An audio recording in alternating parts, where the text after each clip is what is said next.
I'm not gonna lie, we haven't been filming very much today because it's been one thing after another. We are broken down just for a second because of a sensor in the middle of the header. We will explain that to you, but we can't keep going without one of those, and stuff is just breaking. So we got stuck in the mud once today in a field that clearly has a lot of low spots in it, but that's just kind of a given here in North Dakota.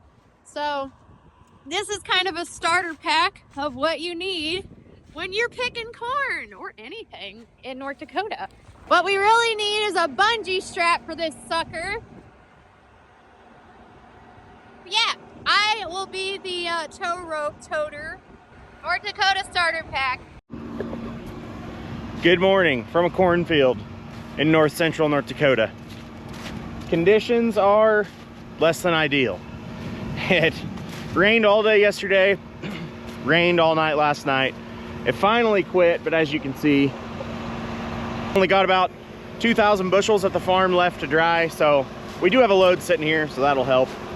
Well, we're doing it. The weather in North Dakota can be really tough during harvest. We got quite a few acres left to pick. Y'all have to remember, this isn't Kansas where I was chasing around 2 monster combines. I'm just chasing around this 1 monster combine, and it's just Zach and I in the field. But we're doing pretty good because we can knock out over 100 acres a day normally. Some days I wish I could go a little bit faster because these runs can be like a mile long to the truck, and by the time I'm done, he is full. You also got to account for the times that you have to cut around all of these different sloughs and how to read them. The freeze and thaw cycle creates pretty much pockets of mush where you least appreciate them. In the spring, they can look a whole lot different than they do in the fall. Ground that looks a little bit too shiny, avoid it. Water with ripples from the wind, maybe try it. Water that sits there like a horror movie pond, get away from it now. But some days you really don't have a choice. So I'm just kind of convinced that the equipment here is just built different. In Kansas, you don't have to put up with this much stuff. So not only is the weather and the ground hard on the equipment, but the high moisture corn is as well. I'm sure it's really hard on the header when it's coming in. Sure, it's hard on the auger when it's going into my cart, and it's really hard when it's coming out of my cart into the truck. But either way, we are very grateful that we are continuing to roll and we haven't killed each other as spouses in the field together. We're here for our midday update.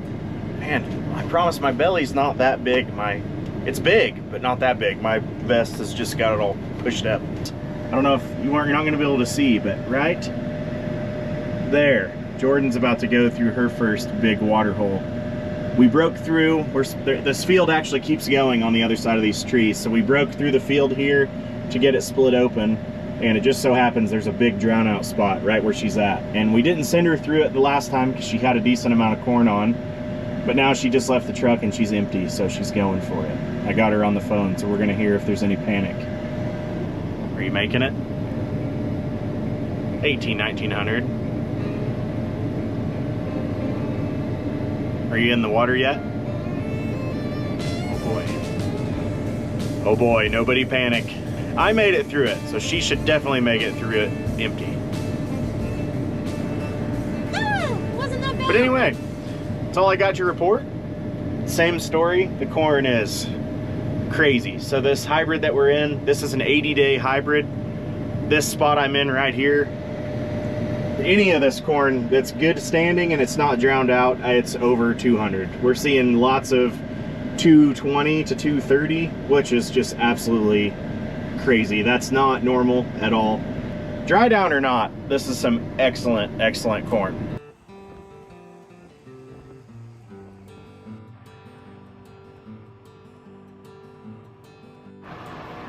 Well, I'm afraid this is the first of many.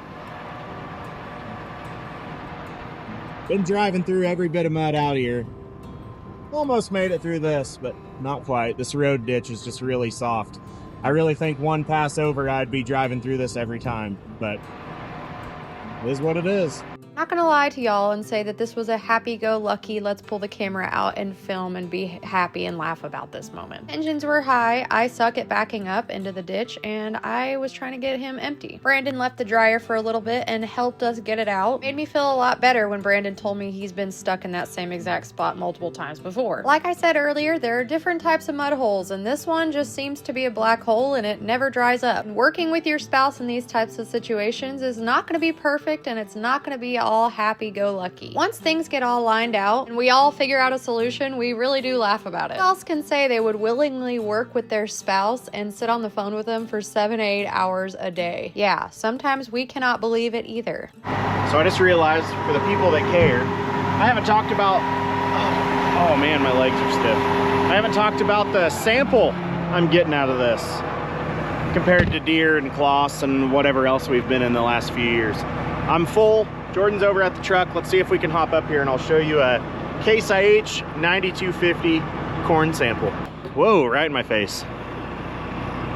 So, got a couple little bits of cob. I could get that out, but to be honest, I'm not overly concerned. I knew I was getting full and I just took this little partial pass out, so I didn't have it under a load. I'm gonna blame it on that because I haven't seen much of that. But as you can see, it looks great. There is a little bit of fines, but I don't really think the combine is to blame for that.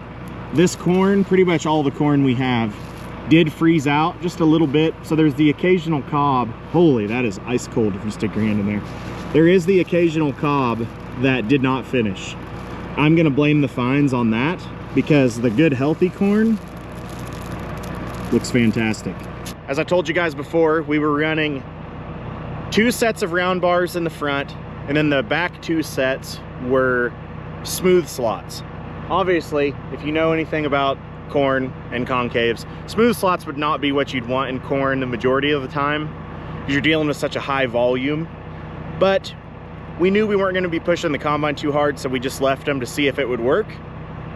Did not work.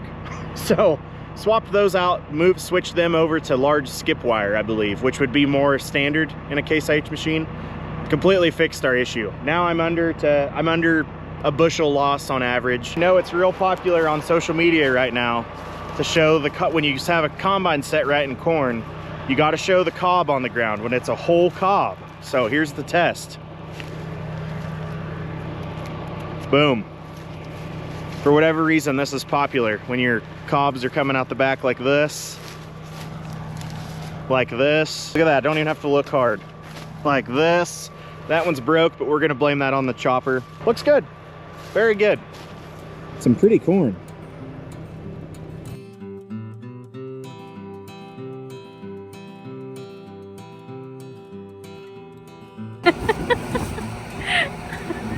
Not me trying to lighten up the mood. So another midday chaotic harvest update. Got a little technical difficulty, but like Zach said, it is way better than having mechanical issues. Zach and Brandon are fixing a header height sensor. So when you got ruts, ridges, holes, and dips, these sensors are basically the automatic depth control. Their job is basically to read the ground and to tell the combine how high to hold the snouts. So when this little bitty sensor stops working, Zach is gonna have to manually adjust the header height to prevent the snouts from going into the dirt. Because of the speeds that we have to go to pick the corn, that would be a pretty busy job. It's always amazing to me how such a tiny little component can be such a big part of the operation. So here they are rewiring it. Once they get it working again, the header will float above the ground, seamlessly above the terrain, which keeps the corn clean, keeps the header safe, and keeps harvest moving right along.